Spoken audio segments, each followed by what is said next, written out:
तो 2026 में एक जबरदस्त कमबैक करना है। कैसे किया जाए? चलिए आज समझते हैं 5 शक्तिशाली नियमों को जो इस साल को सही में यादगार बना सकते हैं। ये कहानी तो जैसे हर साल की है ना? न्यू ईयर आता है, बड़े बड़े रेजोल्यूशन लिए जाते हैं और फिर कुछ ही हफ्तों में सारा जोश ठंडा। सवाल ये है कि आखिर ऐसा होता क्यों है? और सच तो ये है कि ये आंकड़ा आपको चौंका देगा। 99%, जी हाँ, 99% लोग जो न्यू ईयर रेजोल्यूशंस बनाते हैं ना, वो फरवरी आने से पहले ही उसे तोड़ देते हैं। मतलब ऑलमोस्ट सबके सब।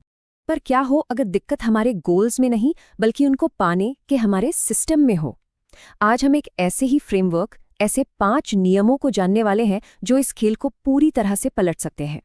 तो ये रहा आज का रोड मैप। हम संकल्प की चुनौती से शुरू करेंगे और फिर एक एक करके उन 5 गोल्डन रूल्स को समझेंगे जो वाकई में काम करते हैं। चलिए तो फिर पहले नियम से ही शुरू करते हैं।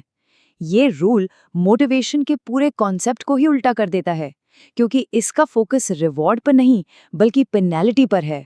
देखिए, इसके पीछे साइकोलॉजी का एक बहुत सीधा सा सिद्धांत है। इंसान को कुछ पाने की खुशी उतनी नहीं होती जितना उसी चीज को खोने का दर्द होता है। हम नुकसान से बचने के लिए ज्यादा मोटिवेटेड होते हैं। जरा सोचिए, स्पीडिंग टिकट का डर, लेट फीस लगने का डर या सैलरी कटने का डर, ये सब चीजें किसी बोनस के वादे से कहीं ज्यादा असरदार होती है। क्यों? क्योंकि हमें नुकसान बिल्कुल पसंद नहीं है। तो असली खेल यहीं से शुरू होता है।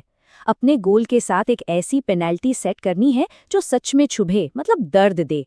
और अगर गोल पूरा नहीं हुआ तो वो कीमत चुकानी ही पड़ेगी। कोई बहाना नहीं, कोई एक्सेप्शन नहीं। ठीक है, तो अब आते हैं दूसरे नियम पर जो हमें सक्सेस की असली करेंसी के बारे में बताता है, और वो करेंसी है त्याग। यहाँ पर सोच को थोड़ा बदलना है। सवाल ये नहीं है कि मुझे क्या चाहिए, असली सवाल तो ये है कि जो मुझे चाहिए उसे पाने के लिए मैं क्या क्या छोड़ने को, क्या कुर्बान करने को तैयार हूँ।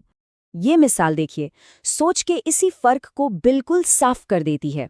एक की नज़र सिर्फ पाने पर थी तो दूसरे की त्याग पर, और नतीजा हम सबके सामने है कि किसकी विरासत आज भी जिंदा है। इस दुनिया में सब कुछ मौजूद है, पर हर कीमती चीज की एक कीमत होती है।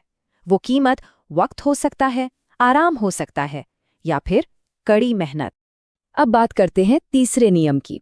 इसका सीधा कनेक्शन हमारे माहौल से है। मतलब हम किन लोगों के साथ उठते बैठते हैं, अपना वक्त गुजारते हैं। कहा जाता है ना, जैसी संगत वैसी रंगत। इंसान की नियति उसकी संगत से तय होती है।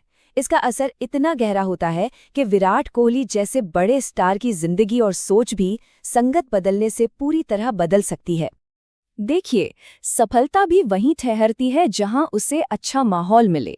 इसलिए ऐसे लोगों के बीच रहना बहुत जरूरी है जो आगे की सोचते हों, जिनकी बातों में आइडियाज हों और जिनकी सोच पॉजिटिव हो। चौथा नियम, ये हमारे सबसे बड़े दुश्मन से लड़ने के बारे में है। और मजे की बात यह है कि वो दुश्मन बाहर नहीं, हमारे अंदर ही बैठा है, यानी खुद को बेचारा समझने की आदत। चलिए कुछ अंदर की आवाजों पर गौर करते हैं जो मुश्किल वक्त में सुनाई देती हैं। क्या कभी ऐसा फील होता है कि अपनी तो किस्मत ही खराब है? या फिर ये अकेलापन महसूस करना कि कोई हमारी तकलीफ समझ ही नहीं पा रहा? ये जो एहसास है ना, ये सेल्फ पिटी के जाल का एक बहुत बड़ा हिस्सा है। अगर इन सवालों का जवाब हाँ में आ रहा है तो ये एक साफ इशारा है कि खुद पर तरस खाने की ये आदत हमारी तरक्की के रास्ते का सबसे बड़ा रोड़ा है। अब ये मिसाल देखिए, कितनी कमाल की है। एक ही हादसा पर 2 बिल्कुल अलग नजरिए। एक खुद को हालात का विक्टिम मान रहा है तो दूसरा शुक्र मना रहा है। और यही नजरिया हमारी असलियत तय करता है। और अब आखिरी और 5वां नियम। ये नियम सिर्फ अपनी कामयाबी तक सीमित नहीं है, बल्कि ये इस बारे में है कि हम दुनिया पर एक ऐसी छाप कैसे छोड़ें जो हमारे बाद भी याद रखी जाए। सोचिए, एक लोहे का टुकड़ा 10 रुपए की कील भी बन सकता है और 1,00,000 रुपए की घड़ी का स्प्रिंग भी। उसकी कीमत इस बात से तय होती है कि उस पर काम कितना किया गया है। जिंदगी भी तो बिल्कुल वैसी ही है।